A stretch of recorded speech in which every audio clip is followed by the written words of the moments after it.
নমস্কার, দেখছেন কলকাতা টিভি। আমি সুদীপ্ত রয়েছে আপনাদের সঙ্গে। শুরু করছি গুড মর্নিং কলকাতা। আর প্রথমে যে খবরের দিকে নজর রাখবো, দুর্গাপুজোর ঢাকে কাঠি পড়েছে ইতিমধ্যে। বুধবার কলকাতায় একাধিক পুজোর উদ্বোধন করলেন মুখ্যমন্ত্রী মমতা বন্দ্যোপাধ্যায়। পাশাপাশি জেলার কয়েকশো পুজোর ভার্চুয়াল উদ্বোধন করেন তিনি। জাগো বাংলা উৎসব সংখ্যার উদ্বোধনে উৎসবে ফেরার ব্যাখ্যা দিলেন তৃণমূল সুপ্রিমো।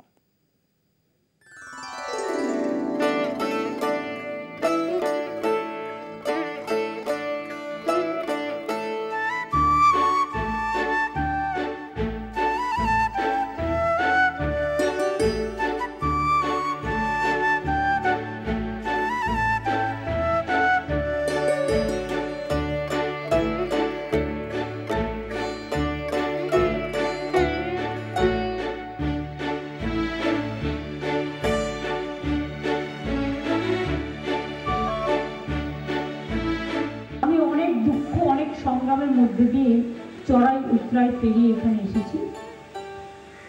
সংগ্রামের মানেটাও আমি জানি, সংগ্রাম কি করে শুরু করতে হয় জানি, সংগ্রাম কি করে শেষ করতে হয় জানি। কাজেই আমার কারোর প্রতি কোনো রাগ বিদ্বেষ দুঃখ কিচ্ছু নেই। আমি শুধু এটুকুই মায়ের কাছে কামনা করবো, মা যেন সকলকে ভালো রাখে। মায়ের আঁচল যা আমাদের সবকিছু থেকে এসেও সব বিপদ থেকে রক্ষা করে দেয়। আর ঘরের মা আর মন্দিরের মার মধ্যে তো কোনো তফাৎ নেই। মন্দিরের মাকে আমরা রোজ আনতে পারি না, তাই সময় মতো তিনি আসেন, তার সময় মতো। তাই এই কদিন আমরা ঘরের মাকে মন্দিরে দেখতে পাই।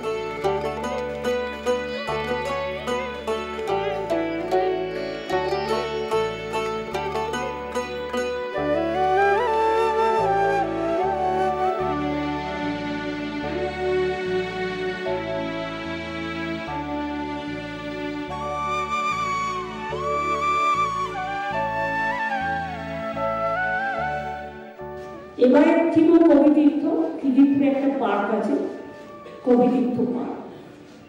সব কবিদের কবিতা নিয়ে এসে কবিতীর্থ বানানো, ইটস এ গুড কনসেপ্ট।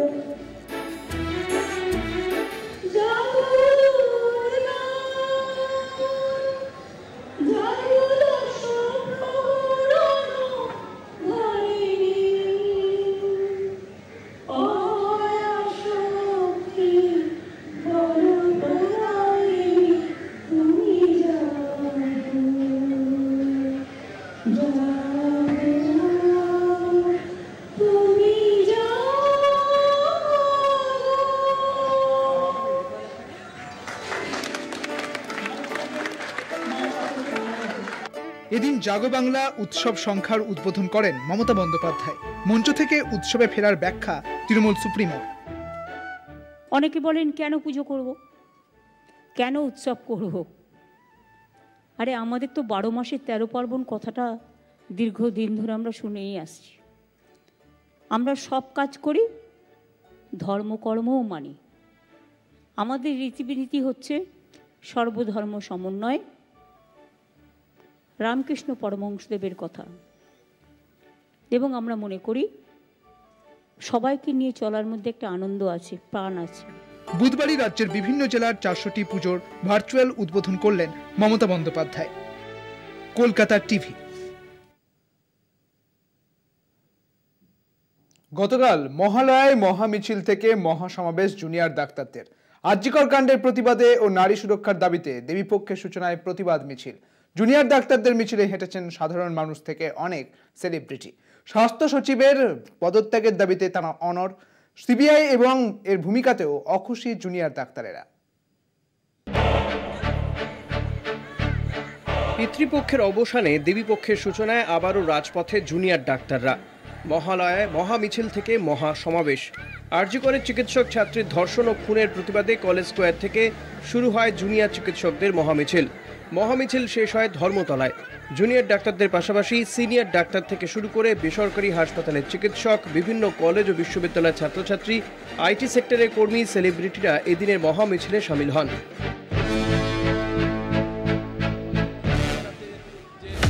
মহামিছিল মহামিছিল শেষে আরও একবার স্বাস্থ্য সচিবের অপসারণের দাবি তোলা হয়। এখনই কর্মবিরতি প্রত্যাহারে কোনো পরিকল্পনা নেই বলেও স্পষ্ট করে দেন আন্দোলনকারী জুনিয়র ডাক্তাররা। এই যে কর্মবিরতিতে ফিরতে বাধ্য হলাম, কেন বাধ্য হলাম জানেন? কেন বাধ্য হলাম? আমরা তো একটা সদিচ্ছা দেখতে পেয়েছিলাম, আমরা দেখলাম কি আজকে সেই সদিচ্ছা দেখাচ্ছে না রাজ্য সরকার। তারা খেলিয়ে দিচ্ছে যে ডাক্তার স্বাস্থ্যকর্মীরা এক পক্ষ আর রোগীরা এক পক্ষ, উল্টো পক্ষ। আমরা আজকে এখান থেকে বলতে চাই, ডাক্তার স্বাস্থ্যকর্মী নার্স রোগী পরিজন সবাই একটা পক্ষে, আর তার উল্টো পক্ষে কেউ যদি থেকে থাকে তারা এই সরকার যারা আমাদের গণশক্তি বানাতে চাইছে আমাদের আন্দোলনকে ভয় দেখিয়ে। আমরা এটা বোঝাতে চাই এই দায় যে সরকারের, সেই সরকার সেই দায় স্বীকার করুক। স্বাস্থ্য মন্ত্রক থেকে এই যে নারায়ণ স্বরূপ নিগম তাকে সরিয়ে দিক। আমাদের প্রত্যেকটা দাবি অবিলম্বে মানুক। আজকে থেকে এই সময় থেকে আমরা ঘড়ির কাঁটা চালু করছি, প্রত্যেকটা মিনিট প্রত্যেকটা ঘন্টার হিসেব হোক। এদিনের মিছিলে যোগ দেন অভিনেত্রী সোহিনী সরকার ও উষসী চক্রবর্তী মতো সেলিব্রিটিরাও। বাংলাকেই মডেল রাজ্য বানানোর পক্ষে সওয়াল করেন সোহিনী সরকার। দুর্গাদাস বন্দ্যোপাধ্যায়ের রিপোর্ট, কলকাতা টিভি।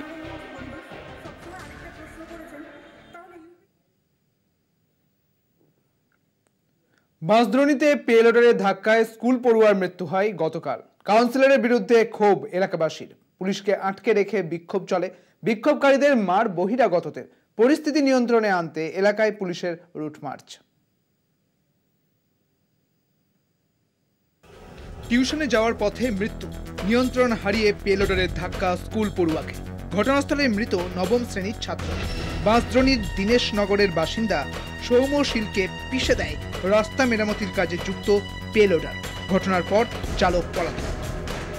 একটা বাচ্চা গাছের পিছনে লুকিয়ে ছিল, এসে এমন ভাবে মেরেছে, নাক দিয়ে মুখ দিয়ে চোখ দিয়ে অন্তত রক্ত বেরোচ্ছে।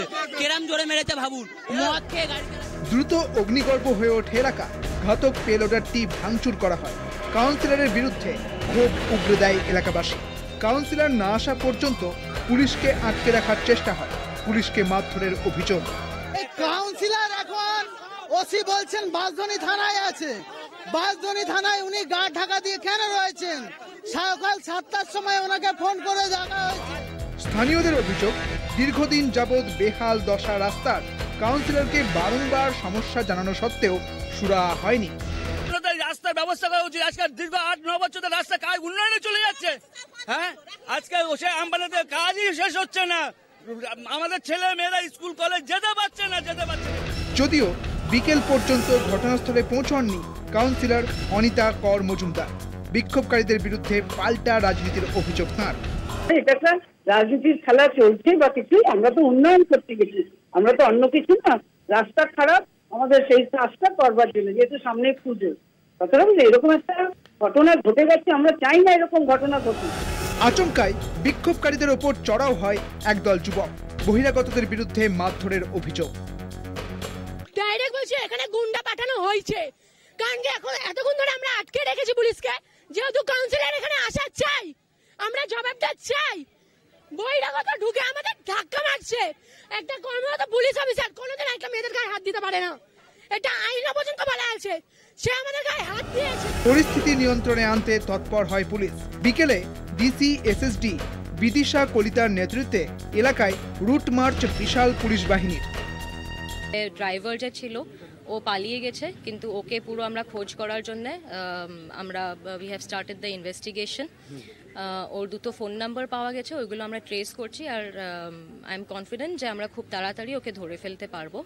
তারপরে যেটা ল অ্যান্ড অর্ডার সিচুয়েশন হলো, আমরা ওই ব্যাপারটার উপরেও আমরা ইনভেস্টিগেট করব। কারা কারা গাড়ি ভাঙচুর করেছে, কারা কারা পুলিশকে আটকে রেখেছে, ডেফিনেটলি ওটার উপরেও আমরা ডেফিনেটলি আসি। 4 আগস্ট 2023 বরিশা হাই স্কুলের 2য় শ্রেণীর ছাত্র সৌরনীল সরকারকে পিষে দিয়েছিল পণ্যবাহী লরি। বছর ঘুরতে না ঘুরতে ভয়াবহতার একই ছবি ফিরল কলকাতায়। পথের বলি আরও এক কিশোর। ক্যামেরায় সুবীর ঘোষের সঙ্গে শুভঙ্কর মণ্ডলের রিপোর্ট, কলকাতা টিভি। যতক্ষণ না রুবি মণ্ডলকে ছাড়া হবে ততক্ষণ বাঁশদ্রোণী থানায় ন্যায়ের দাবিতে এবং কিশোরের মৃত্যুর প্রতিবাদে অবস্থান চালিয়ে যাবেন প্রাক্তন রাজ্যসভার সাংসদ রূপা গঙ্গোপাধ্যায়।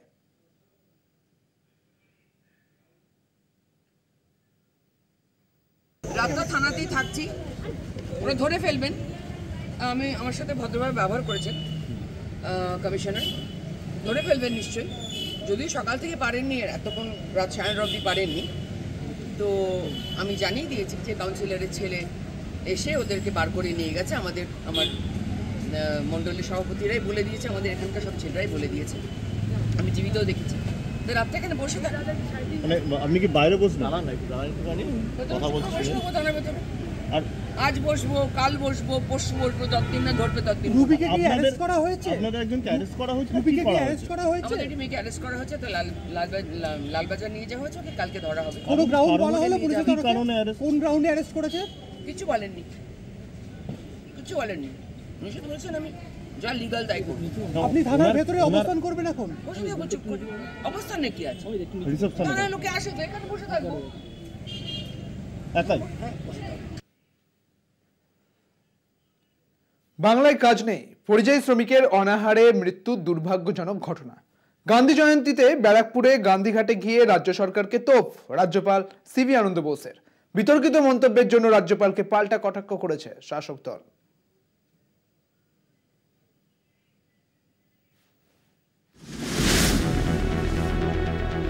রাজ্য সরকারের বিরুদ্ধে আবারও সরব রাজ্যপাল সিভি আনন্দ বোস। বুধবার জাতির জনক মহাত্মা গান্ধীর জন্মদিনে ব্যারাকপুরের গান্ধীঘাটে যান রাজ্যপাল।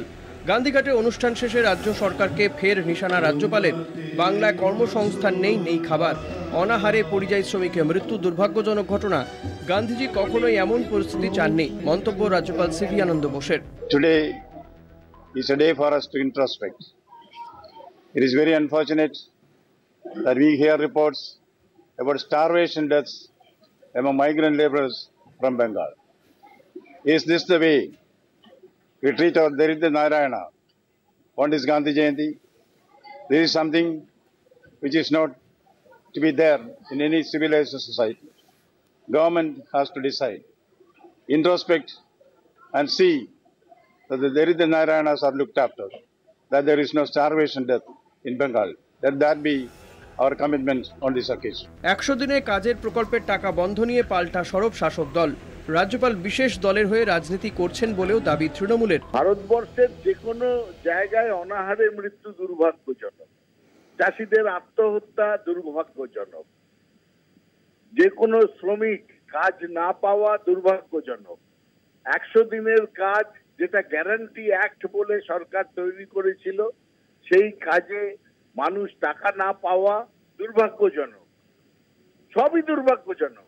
এবং সব থেকে সর্বোপরি দুর্ভাগ্যজনক যখন বাংলার শ্রমিককে পিটিয়ে খুন করা হয় হরিয়ানাতে কিংবা উত্তরপ্রদেশে। মোদির অর্থনৈতিক উন্নয়ন কি হলো? সুতরাং এই রাজ্যপাল একটা রাজনৈতিক উদ্দেশ্যে গান্ধীজির জন্মদিনকে কলঙ্কময় করলেন এই উক্তি করে, এবং এদের জন্যই আমাদের এই রাজনৈতিক পরিবেশ কলুষিত হচ্ছে।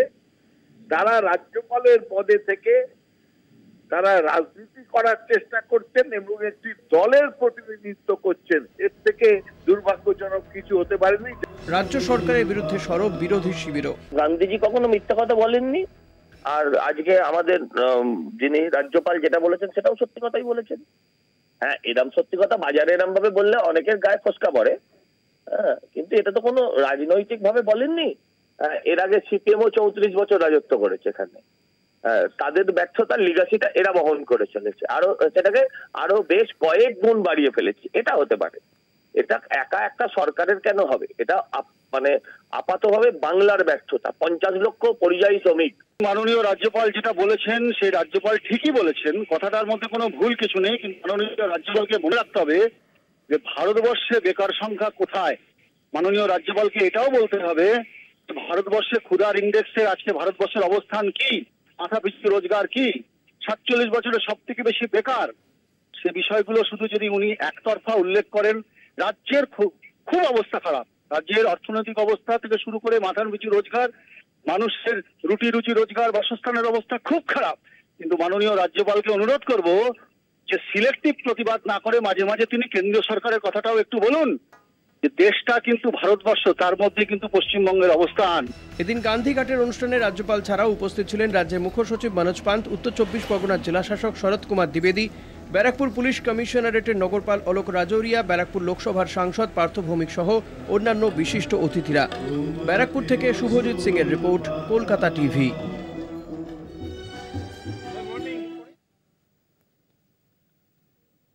আরজিকরের ঘটনার ন্যায় বিচার আমরা সকলেই চাই, কিন্তু এই আরজিকরের জন্য সাধারণ মানুষের স্বাস্থ্য পরিষেবার কথা মাথায় রেখে জুনিয়র চিকিৎসকদের কাজে ফেরা জরুরি।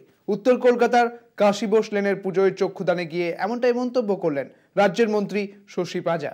তিনি আরও বলেন, বিচারের দাবিকে সামনে রেখে স্বতঃস্ফূর্ত মিছিল, জমায়েত সবই ঠিক আছে, কিন্তু চিকিৎসা পরিষেবাকে সচল রাখাটাও সমানভাবে গুরুত্বপূর্ণ।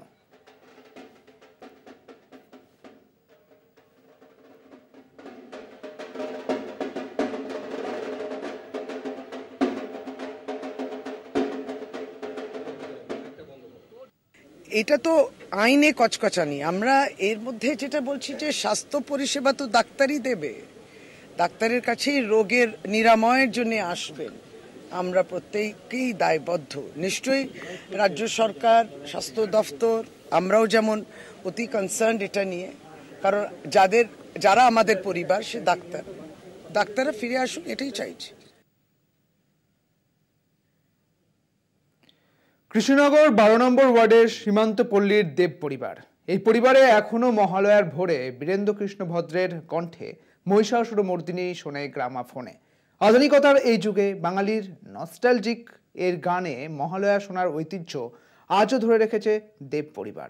প্রতি বছর গ্রামাফোনে মহালয়ার দিন ভিড় জমে বাড়িতে।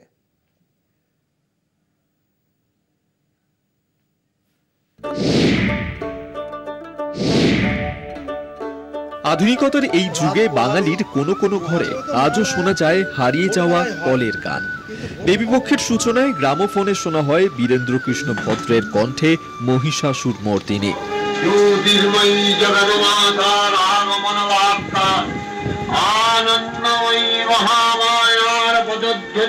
সাবেকি নাম কলের গান, সবাই চেনে গ্রামোফোন নামে। বাঙালির নস্টালজিয়ায় ওতপ্রোতভাবে জড়িয়ে এই গ্রামোফোন।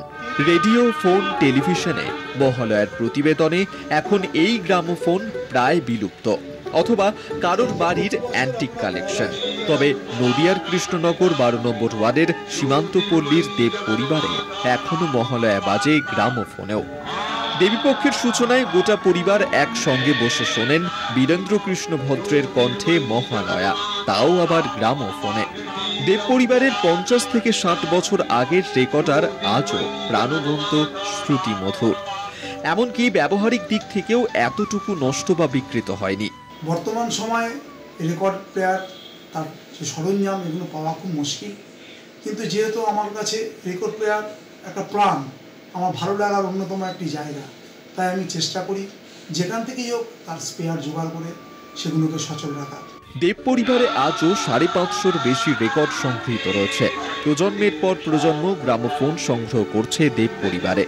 এখন বাড়িতে গ্রামোফোনের সংখ্যা 5। দীর্ঘদিন ধরে আমি আমার এই রেকর্ডের সংগ্রহশালাকে আমি সাজিয়ে রেখেছি অতি যত্নে, এবং আমার খুব ইচ্ছে যে আমার প্রায় 3500-এর কাছাকাছি রেকর্ডের সংগ্রহ এবং অনেকগুলি অ্যাম্প্লিফায়ার এবং রেকর্ড প্লেয়ার সংগ্রহে আছে, যেগুলো আমি চাই আমার পরবর্তী প্রজন্ম যারা আসে তারা যেন এগুলোকে ঠিকঠাকভাবে যত্নে রাখতে পারেন। প্রতি বছর গ্রামোফোনে মহালয়া শুনতে দেব পরিবারে ভিড় জমান প্রতিবেশীরাও। শুধু মহালয়ার রেকর্ড নয়, কাজী নজরুল ইসলামের ছেলে সব্যসাচী, প্রদীপ ঘোষের আবৃত্তি, নাট্য কোম্পানির যাত্রাপালা, বিসমিল্লাহ খানের সানাই, সলিল চৌধুরীর স্ত্রী সবিতা চৌধুরীর কণ্ঠে বিরল গান সহ আরও বিশিষ্ট শিল্পীদের দেব পরিবারের সংগ্রহে রয়েছে। নদিয়া থেকে রূপম রায়ের রিপোর্ট, কলকাতা টিভি।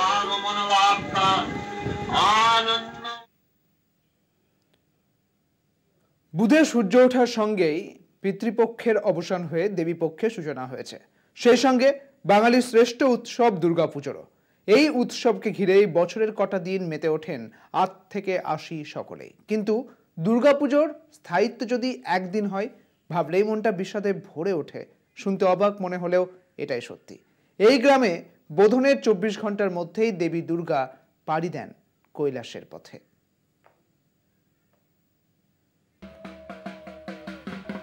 গ্রামের নাম ধেনুয়া।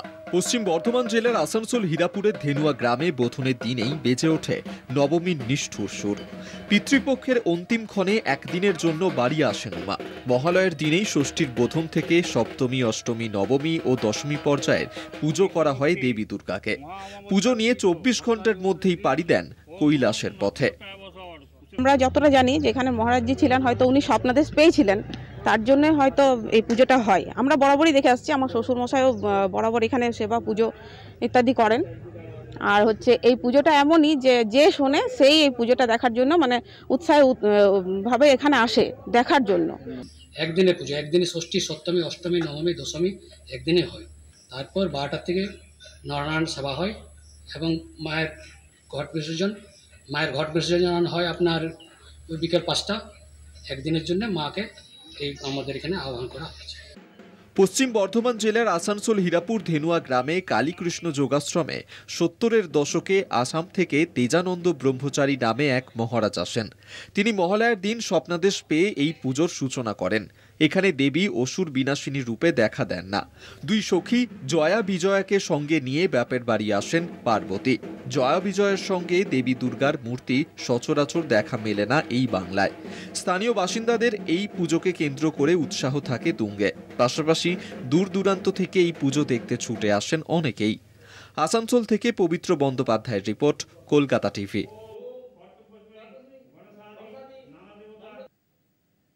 Good morning Kolkata. এখন সময় একটি বিরতির। ফিরছি বিরতির পর, সঙ্গে থাকুন।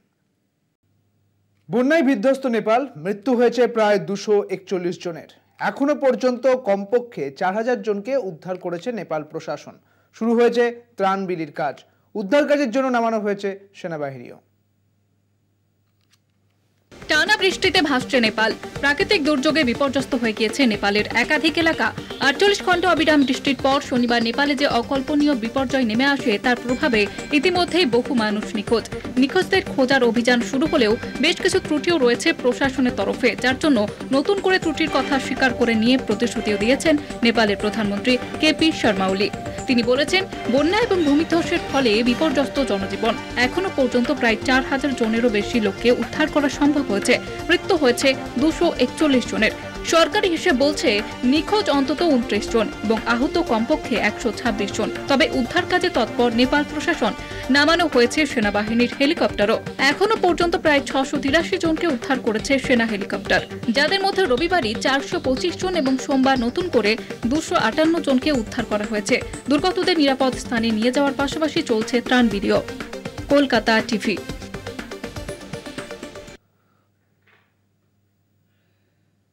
গুড মর্নিং কলকাতা আজ এই পর্যন্তই। দেখতে থাকুন কলকাতা টিভি, রাত দিন 7 দিন।